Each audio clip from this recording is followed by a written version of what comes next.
Hello friends, स्वागत है आप सबों का IPC एकेडमी पर। तो फ्रेंड्स, आइए आज के इस क्लास में इंडियन पॉलिटी को देखते हैं। जो भी लोग आप में से नए हो, ध्यान रखेंगे NCERT और SCERT के संपूर्ण निचोड़ को आप देख रहे हो। क्लास 6 से लेकर 12 तक में जितने भी सवाल बन सकते हैं, सारे सवाल को आप आज के इस क्लास में देखने वाले हो। अगर आप इन सब जॉब की तैयारी कर रहे हैं, क्लास को ध्यान से देखिएगा। काफ़ी अच्छा खासा कहिए कि क्वेश्चंस इसमें दिए गए हैं। अभी तक में जो भी परीक्षा हुए हैं उसमें जो भी प्रश्न पूछे गए, सारे प्रश्नों को हम लोग देख रहे हैं। इसका और भी क्लास दिया गया है। जो भी लोग नए हो, प्लेलिस्ट आकर चेक करिएगा। नीचे आपको डिस्क्रिप्शन में लिंक भी दिया गया है, आप वहां से भी इसका जो और पार्ट है उसे देख सकते हो। टेलीग्राम से जुड़ना हो, टेलीग्राम ग्रुप का लिंक नीचे डिस्क्रिप्शन में है, टेलीग्राम को भी आप ज्वाइन कर सकते हो। आइए देखते हैं क्वेश्चन नंबर 51 को, क्योंकि हम लोगों ने 50 तक सवाल को पहले ही देख लिया था।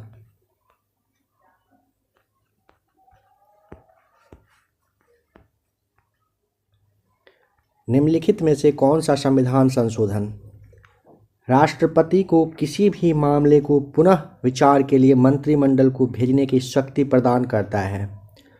तो वह है आपका ऑप्शन नंबर डी, 44वां संविधान संशोधन, जो कि 1978 यानी कि 1978 में हुआ था। आपको पता है 42वें संविधान संशोधन को लघु संविधान भी कहते हैं। यहाँ पर आपको संवैधानिक प्रावधान और स्रोत को मिलाना है 52 में। क्या सही जवाब होगा? देखिए, मौलिक अधिकार कहाँ से लिया गया है पता है? अमेरिका से आया है ना मौलिक अधिकार। राज्य के नीति निर्देशक तत्व कहाँ से? तो आयरिश संविधान से लिया गया है। मंत्रिमंडलीय सरकार कहाँ से आया है? तो ये आया है ब्रिटिश संविधान से। और केंद्र राज्य संबंध जो है ये कनाडा के संविधान से लिया गया है। आपको यह भी पता होना चाहिए कि हमारे जो संविधान निर्माण करने वाले सभी थे, इन्होंने ना लगभग 60 देशों के संविधान का अच्छे से कहिए कि मतलब उनको पढ़ा, ध्यान से समझा, अध्ययन किया, और उसके बाद फिर हमारे देश के संविधान को तैयार किया गया है।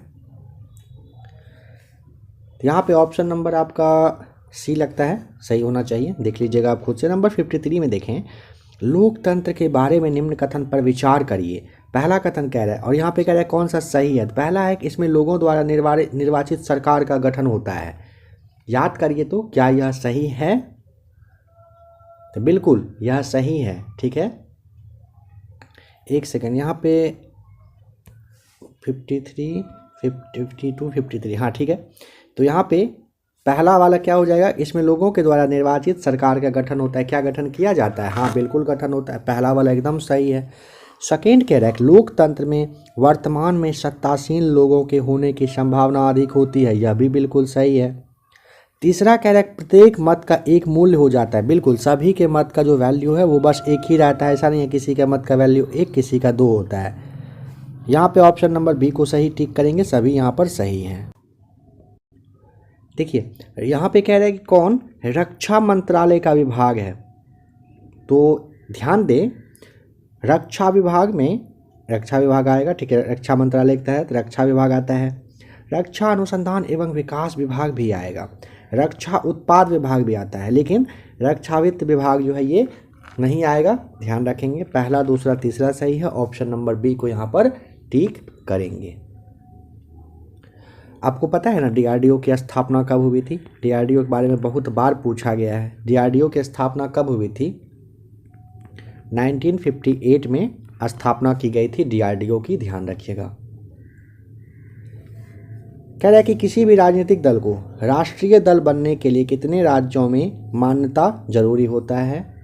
देखिए, किसी भी राजनीतिक दल को ना राष्ट्रीय लेवल पे अपने आप को दिखाने के लिए कम से कम 4 राज्य में उनका सरकार होना चाहिए होता है। ये यहाँ पर सही जवाब हो जाएगा।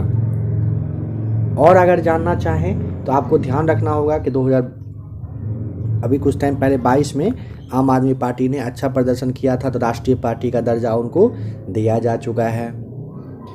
यहाँ पे कह रहा है कि भारतीय संविधान का कौन सा भाग राज्य के लिए नीति निर्देशित करने वाले तत्वों का उल्लेख करता है? भाग 4, ऑप्शन नंबर डी सही जवाब है। 36 से 51 तक में राज्य के नीति निर्देशक तत्व के बारे में बात कही गई है। भारतीय संविधान की कौन सी अनुसूची भाषाओं का उल्लेख करती है? आपको पता है कौन सी अनुसूची है जिसमें कि भाषा के बारे में दिया गया है? कितने भाषा अभी तक हमारे संविधान में है? तो आपको पता है 22 हो चुका है, 8वीं अनुसूची है वह। ऑप्शन नंबर बी को टिक करेंगे यहाँ पर। भारत के मूल संविधान में पहले आपको पता होना चाहिए कि 14 भाषा था और 8वीं अनुसूची में सबको शामिल किया गया था। डॉक्टर राजेंद्र प्रसाद कितने वर्ष तक भारत के राष्ट्रपति रहे? 58 का हो जाएगा option number. Rajendra Prasad option number C 12 वर्षों तक राष्ट्रपति रहे थे। ध्यान दे दीजिएगा 26 जनवरी 1950 से लेकर के 10 मई 1952 तक सबसे पहले राष्ट्रपति रहे। ठीक है, कब? 1952 तक, 2 साल यहाँ पे रहे। फिर 1952 से लेकर के कहिए कि राष्ट्रपति कंटिन्यू बने रहे थे। तो 3 बार यहाँ पे बन जाते हैं, ये ध्यान रखेंगे। और कितने वर्ष तक रहे थे? तो 12 वर्षों तक रहे थे। डॉक्टर राजेंद्र प्रसाद को देश रत्न के नाम से आप जानते हो। इनका जन्म आप जानते हो 3 दिसंबर को हुआ था, 3 दिसंबर को हुआ था।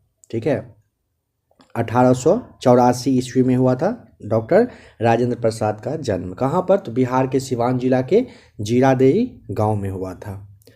राजेंद्र प्रसाद जो है कलकत्ता विश्वविद्यालय से, मतलब कहिए कि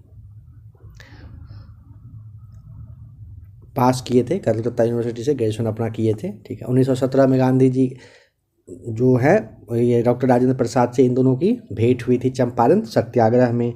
आपको यह भी ध्यान रखना है कि डॉक्टर राजेंद्र प्रसाद जो है 1934 यानी कि 1934 में कांग्रेस का जो बॉम्बे वाला अधिवेशन हुआ था वहीं पर इनको अध्यक्ष बनाया गया था।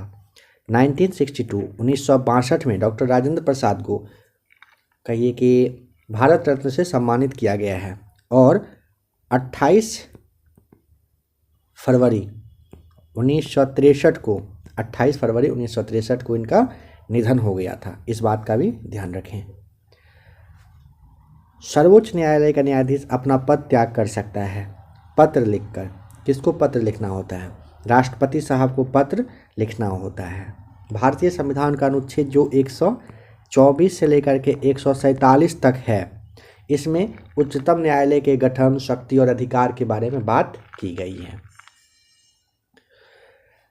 निर्वाचन आयुक्त को पद से हटाया जा सकता है, कैसे? बताइए, निर्वाचन आयुक्त को पद से कैसे हटा सकते हैं?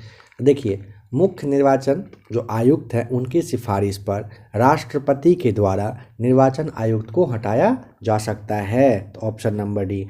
भारतीय संविधान का जो अपना भाग 15 है ना, इसमें 324 से लेकर के 329 तक में निर्वाचन के बारे में बात की गई है। निर्वाचन आयोग का गठन कब हुआ था? तो आपको 25 जनवरी 1950 25 जन 1915 में 50 में ये मतलब गठन हुआ था इसका। राज्यसभा के संदर्भ में निम्नलिखित में से कौन सा कथन सही नहीं है, बताएंगे। देखिए, पहला कह रहा है कि यह एक अस्थायी संस्था है। हाँ, बिल्कुल है। इसके 1/3 सदस्य प्रत्येक 2 वर्ष पर रिटायर होते हैं। बिल्कुल होते हैं। इसका गठन 1958 में हुआ था। जी नहीं, गलत जवाब है। राज्यसभा के 12 सदस्य राष्ट्रपति के द्वारा मनोनीत होते हैं। ठीक है। अब यहाँ पर सवाल बनता है कि गठन कब हुआ था? तो याद करिए कब हुआ था। तो देखिए, राज्यसभा का गठन ना 3 अप्रैल को हुआ था। 3 अप्रैल 1952 को हुआ था राज्यसभा का गठन। ठीक है। इसमें टोटल कितने 216 सदस्य शामिल थे 3 अप्रैल 1952 को। इसमें 12 सदस्य राष्ट्रपति के द्वारा मनोनीत किए जाने थे उस वक्त। और अगर पूछेगा कि कितने लोग को ऐसे चुना गया था, तो 204 को। 12 के बारे में आपको बताया गया, राष्ट्रपति साहब को उसमें योगदान था। यह एक अस्थायी सदन है, कभी भंग नहीं होता है। 6 साल का कार्यकाल होता है। सदस्यों की संख्या यहाँ पर आपसे पूछ लिया जाएगा, 250 आपको बताना होता है कि यहाँ तक हो सकता है। अच्छा, एक और सवाल को समझिएगा ज़रा सा। अगर आपसे पूछता है कि राज्यसभा का जो प्रतिनिधि करने वाले लोग हैं कहाँ से नहीं हैं, पता है? तो देखिए, राज्यसभा में आपको याद रखना होगा बहुत ही ज़्यादा अंडमान निकोबार है, यहाँ से प्रतिनिधि नहीं है। चंडीगढ़, यहाँ से सवाल बन सकता है, यहाँ से भी प्रतिनिधि नहीं है। फिर आपका जो दादर और नागर हवेली है, दादर व नागर हवेली, यहाँ से भी आपको ध्यान रखना होगा, यहाँ से भी क्या है, सदस्य नहीं है। इन सब पॉइंट को भी आपको ध्यान रखना होगा, ठीक है। दमन द्वीप के बारे में पूछेगा, दमन द्वीप से भी नहीं है। दमन द्वीप से पूछेगा कितने सदस्य हैं, तो बिल्कुल नहीं है। दमन द्वीप के अलावा आप जानना चाहें तो लक्षद्वीप से भी नहीं है, यह भी ध्यान रखिएगा। इन सारी जगहों से सदस्य नहीं होते हैं। योजना किस सूची में कह रहा है कि वर्णित है, योजना जो है किस सूची में वर्णित है, तो योजना ना समवर्ती सूची हो जाता है। Option number D right answer. योजना कहाँ पर, तो समवर्ती सूची में आपको बताना होता है। नेक्स्ट क्वेश्चन कह रहा है सूचना का अधिकार भारत में निम्न में से किस एक को छोड़कर सभी राज्यों और केंद्र शासित प्रदेश में प्रयुक्त किए जा सकते हैं। तो ऑप्शन नंबर यहाँ पर आपका सी होना चाहिए, जम्मू कश्मीर में, ठीक है। किस वजह से पता है, 370 की वजह से यह बात कही जा रही थी। तो अब आप समझिए क्या यह नियम लागू हो सकता है। आपको पता रखना है कि अब शायद ये लग सकता है, कंफर्म नहीं है, लेकिन वहाँ पे भी शायद चालू हो गया होगा, थोड़ा सा देखना पड़ेगा। बता देंगे जस्ट ही, मतलब नेक्स्ट क्लास में जल्दी ही आपको बता दिया जाएगा। अगर आपको पता हो तो आप ही कमेंट करिए, आपका भी योगदान होना चाहिए कुछ, है ना। भारत के दोनों लोकसभा और राज्यसभा में कोरम के लिए कुल सदस्यों का कौन सा अंश आवश्यक है। तो ऑप्शन नंबर कितना लोग होना चाहिए, 1/10 सदस्य होना चाहिए, तब कार्यकाल चालू होता है। संसद द्वारा पास किया गया विधेयक तभी एक नियम या फिर कहिए कानून बन पाता है जब उसे निम्नलिखित में से किसने पास किया होता है। तो आपको पता है कि जब उसे राष्ट्रपति साहब साइन करते हैं तभी ऐसा संभव होता है। भारतीय संविधान के अंतर्गत निम्नलिखित में से कौन एक भारतीय का मूल अधिकार नहीं है। बहुत अच्छा सवाल है, सोचिए और जवाब बताइए क्या होगा। यहाँ पे आपको राइट आंसर टिक करना होगा। ऑप्शन नंबर 66 में देखिए, कानून के समक्ष समानता है, धर्म की स्वतंत्रता है, भाषण देने की स्वतंत्रता है, अपना शिक्षण संस्थान बनाने की प्रक्रिया, ये मूल अधिकार के तहत नहीं आता है, ठीक है। कह रहा है कि भारतीय संविधान में प्रारंभ में मौलिक कर्तव्यों का प्रावधान नहीं था। संविधान संशोधन द्वारा संविधान के किस भाग में इसका समावेशन किया गया है।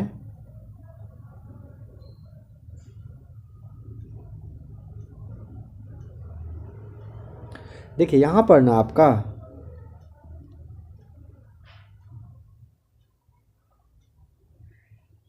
भारतीय संविधान में प्रारंभ में ना मौलिक कर्तव्य का प्रावधान नहीं था, ठीक है।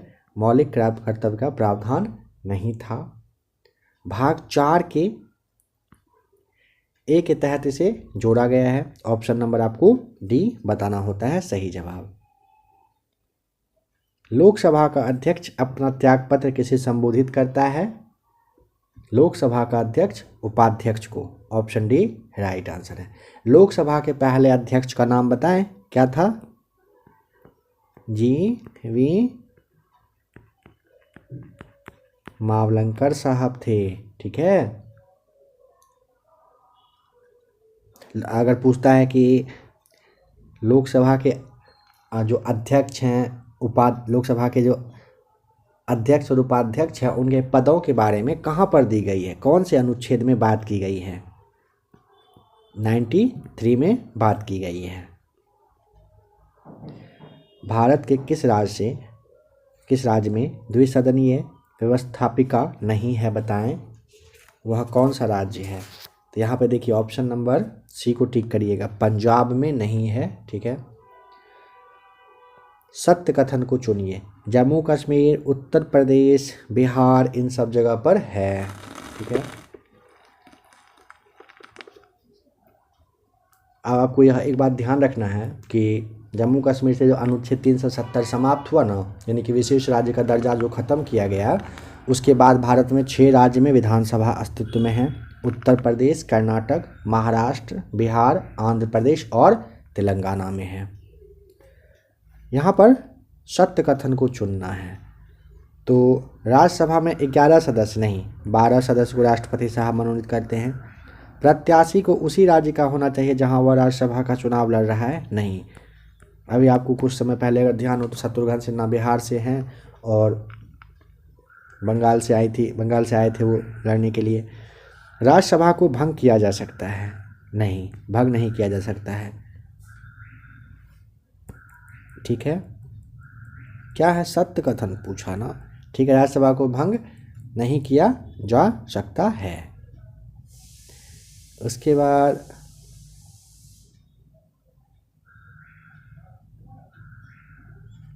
लोकसभा में राष्ट्रपति 2 सदस्य मनोनीत करते हैं। सत्य कथन चुनना है तो ऑप्शन नंबर क्या होगा? डी हो गया ना। लोकसभा में राष्ट्रपति 2 सदस्य मनोनीत करते हैं और सभी गलत है। राज्यसभा में गणपूर्ति हेतु कितने सदस्यों की आवश्यकता होती है? अभी आपको बताया गया था। राज्यसभा में पूछा है तो राज्यसभा में सदस्यों की संख्या 250, 10% उसका होना चाहिए। 25 लोग की आवश्यकता होती है सांसदों की। संसद की प्राक्कलन समिति है। संसद की प्राक्कलन समिति है। क्या है? ए राइट आंसर अस्थाई होता है। भारत में वन नीति 1952 में आया था। इसका संशोधन कब किया गया था? 1960 में किया गया था।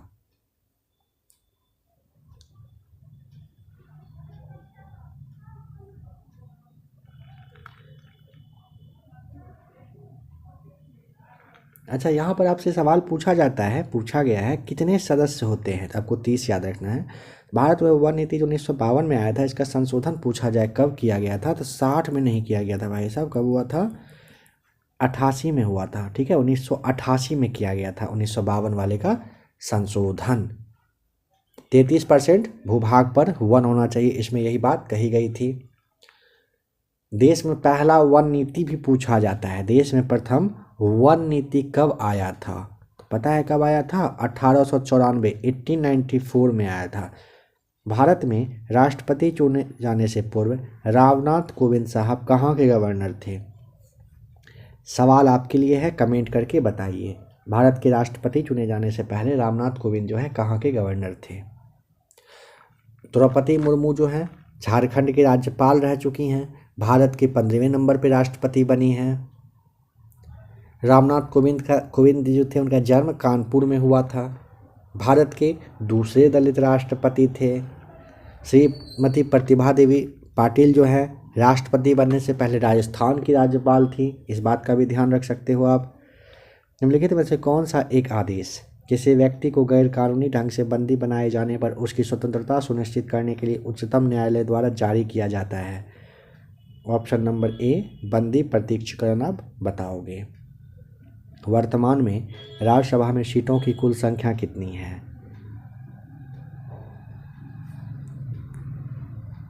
यहाँ पे आपको क्या बताया गया? कौन सा सुनिश्चित करने के लिए उच्चतम न्यायालय द्वारा बंदी जारी किया जाता है? तो बंदी प्रत्यक्षीकरण। क्या होता है?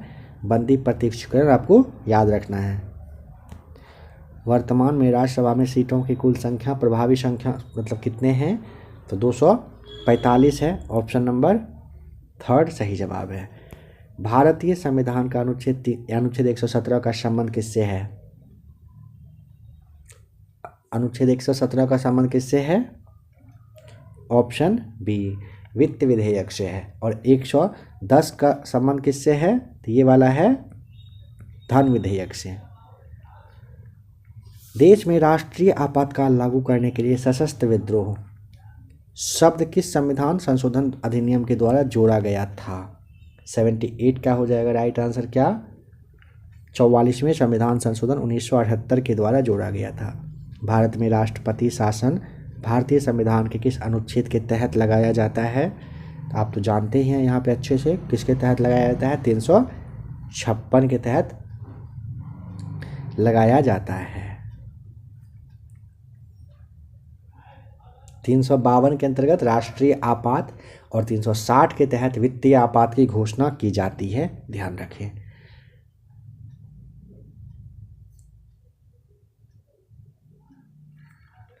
सामूहिक रूप से मंत्रिपरिषद किसके प्रति उत्तरदायी होता है? लोकसभा के प्रति होता है, ऑप्शन बी सही जवाब हो जाएगा।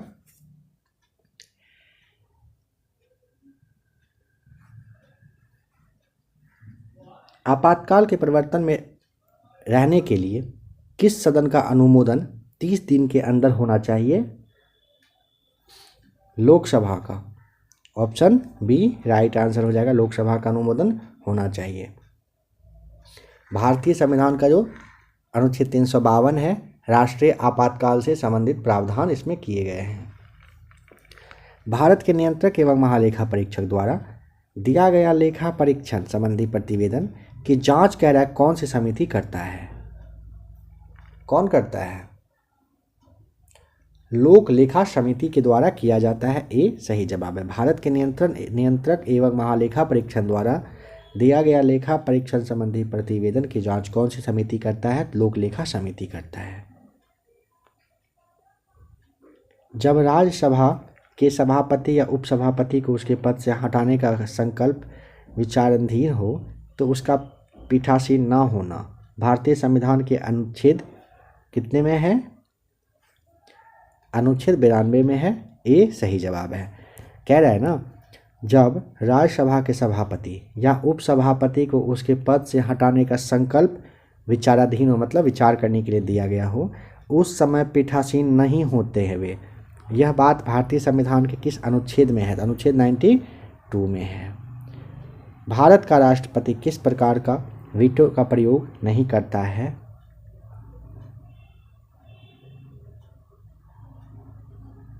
विशेषित अधिकार वीटो का प्रयोग राष्ट्रपति साहब नहीं करते हैं, ए हो जाएगा सही जवाब।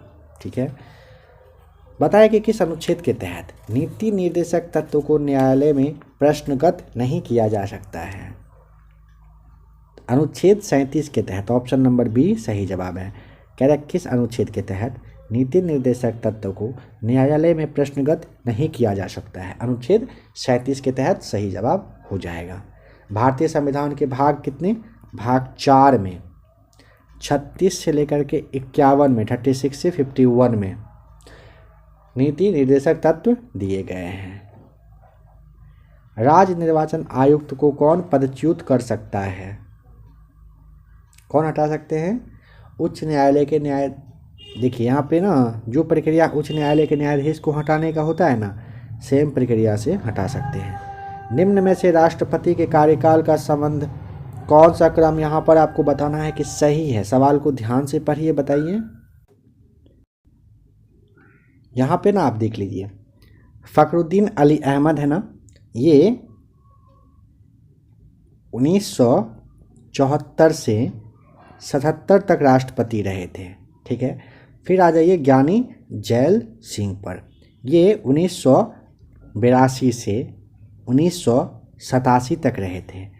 आर वेंकट रमन साहब हैं, ये कब से कब तक रहे थे? 1987 से 1992 तक रहे थे। और डॉक्टर शंकर दयाल शर्मा साहब थे, 1992 से 97 तक ये रहे थे।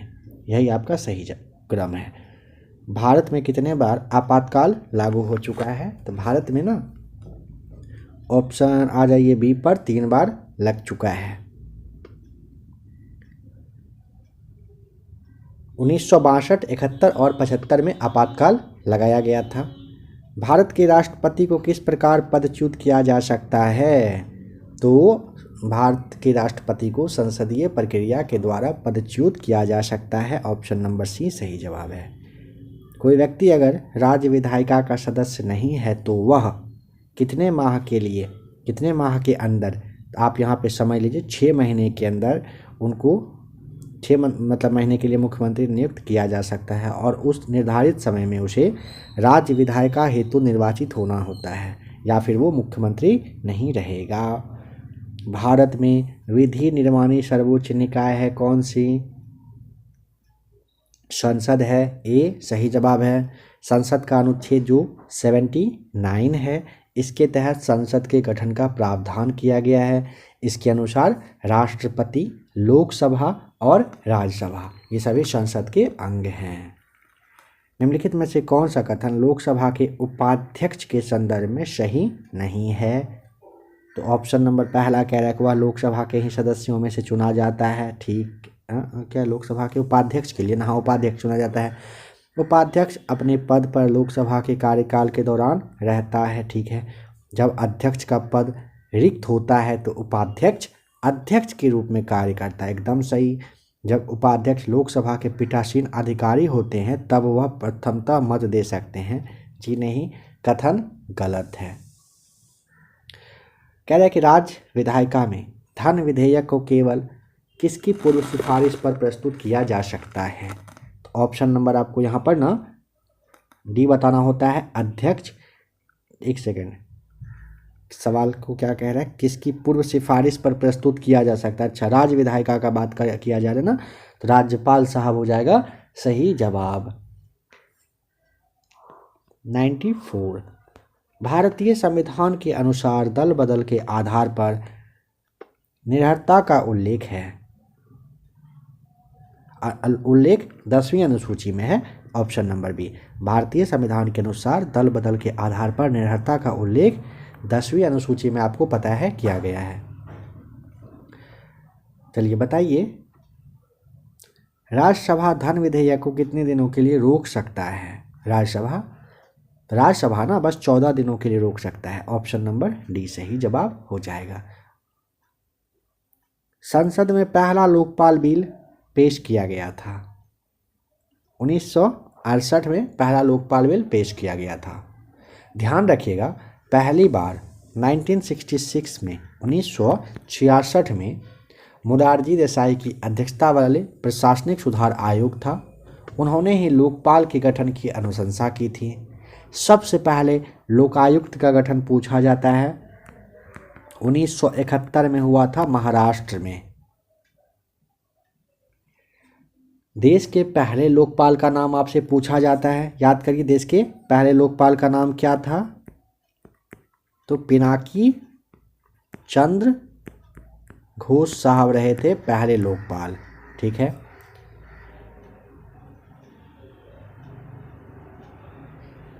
बताएं कि भारतीय संविधान के कौन से अनुच्छेद के अनुसार उपराष्ट्रपति राष्ट्रपति के रूप में कार्य अथवा कृत्यों का निर्वहन कर सकता है? तो ऑप्शन नंबर आप डी को टिक करेंगे, अनुच्छेद 65 के तहत कर सकते हैं। भारतीय संविधान का अनुच्छेद 65 के अकॉर्डिंग ना उपराष्ट्रपति राष्ट्रपति के रूप में अपने काम को निर्वहन कर सकते हैं। अनुच्छेद 62 दिया हुआ है, इसके बारे में समझिए। अनुच्छेद 62 में राष्ट्रपति के पद खाली होने पर भरने के लिए निर्वाचन करने का और एकाएक अगर रिक्ति वगैरह हो जाता है, खाली हो जाता है, तो उसको भरने के लिए निर्वाचित व्यक्ति का जो समय का प्रावधान होता है ना, टाइम पीरियड, उसके बारे में है। अनुच्छेद जो 63 है, 63 में उपराष्ट्रपति के बारे में दिया गया है। अच्छा, कहाँ से लिया गया है उपराष्ट्रपति का पद अगर पूछता है तो अमेरिका बताइएगा। 64 में क्या है? तो 64 के अनुसार 64 के अकॉर्डिंग राज्यसभा के पदेन सभापति होते हैं ये। निम्नलिखित में से कौन सा विषय भारतीय संविधान के अनुसार संघीय सूची में सम्मिलित नहीं है? 98 का क्या होगा सही जवाब? तो स्थानीय शासन संघ सूची के तहत नहीं आता है। भारत का जो संविधान है, इसका जो 7वां अनुसूची है, उसमें 3 सूची के बारे 7वीं अनुसूची में 3 सूची के बारे में दिया गया है, संघ सूची, राज्य सूची और समवर्ती सूची। निम्नलिखित में से कौन सा कथन भारत के उपराष्ट्रपति चुने जाने की अर्हता के संबंध में सही नहीं है? देखिए, वह भारत का नागरिक हो, हाँ बिल्कुल हो, 35 वर्ष का आयु पूरा कर चुका हो, एकदम हो, वह लोकसभा का सदस्य निर्वाचित होने के लिए अर्हित हो, वह कोई सही है, वह कोई लाभ के पद पे नहीं हो।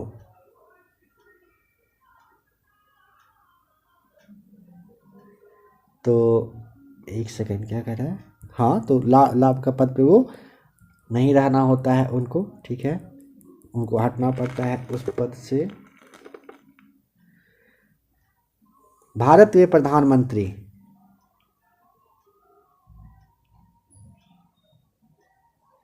तो एक सेकंड यहाँ पे, अच्छा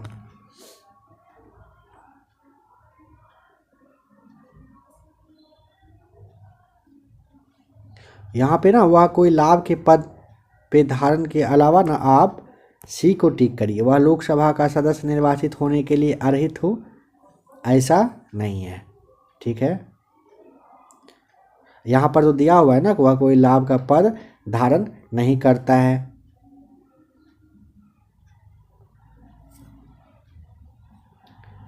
भारत में प्रधानमंत्री, यहाँ पे आपको टिक करना होगा ऑप्शन नंबर सी, राष्ट्रपति साहब के द्वारा नियुक्त किए जाते हैं।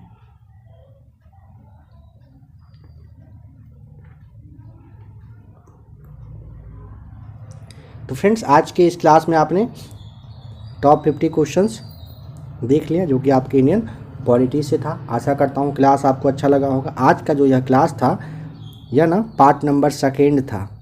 इससे पहले इसका एक और क्लास दिया गया था पार्ट 1 जिसमें कि 50 सवाल हम लोगों ने देखा था।